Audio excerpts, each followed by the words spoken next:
رياض محرز والكرة الأخيرة في 90 دقيقة. رياض محرز وكرة الهدف الأول ثاني. يا سلام، رياض يستعد، القلوب كلها معلقة وواقفة هنا. يا سلام عليك يا رياض لو تخلصنا من الوقت الإضافي. يا سلام يا رياض لو تخلصنا من الوقت الإضافي. يا رياض لو تفعلها. يا رياض لو تفعلها.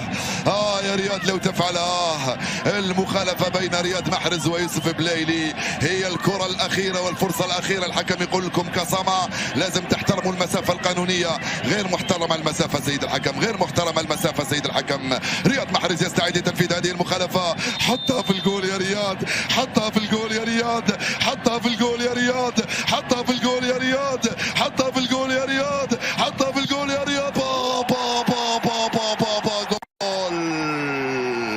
حطها في الجول يا رياض، حطها في الجول، حطها في الجول يا رياض، حطها في الجول. هذه هي الجزائر التي تنتصر، هذه الجزائر التي تخسر وتنكسر، هذه الجزائر التي تنتفض أبنائها من أجل بنائها، الجزائر التي تبكي أولادها، التي يبكي أولادها من أجلها، ويمارس لاعبوها الكرة بأرجلهم وعضلاتهم وقلوبهم وشرايينهم وجوارحهم. الجبابرة فعلوها. الله أكبر، الله أكبر، الله أكبر. تحيا الجزائر، الله أكبر، الله أكبر. تحيا الجزائر. هذا هو الرياض اللي قلت عليه ما يعرفش يلعب الكرة في أصعب الظروف.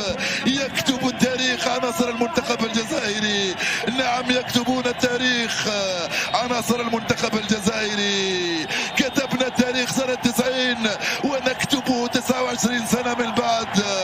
من أراد أن يبكي فليبكي، من أراد أن يبكي فليبكي فرحا، فليفعل، لأنه سيكون بكاء الرجال، بكاء الفرسان وليس بكاء الخذلان. سلام. من أراد أن يبكي فليبكي فرحا واعتزازا وافتخارا برجال أبطال شرفونا وفرحونا ورفعوا راسنا مثل ما يفعل شعبنا في الظروف الصعبة. هذه هي المكانة التي تستحقها الجزائر، التي تستحقها الجزائر وشعبها يا ناس. هذه الجزائر التي نريدها. عندما تخسر لا تنهزم، وعندما تفوز وتنتصر لا يسكنها الغرور. جزائرنا مطلع المعجزات، ويا حجة الله في الكائنات، ويا بسمة الرب في أرضه.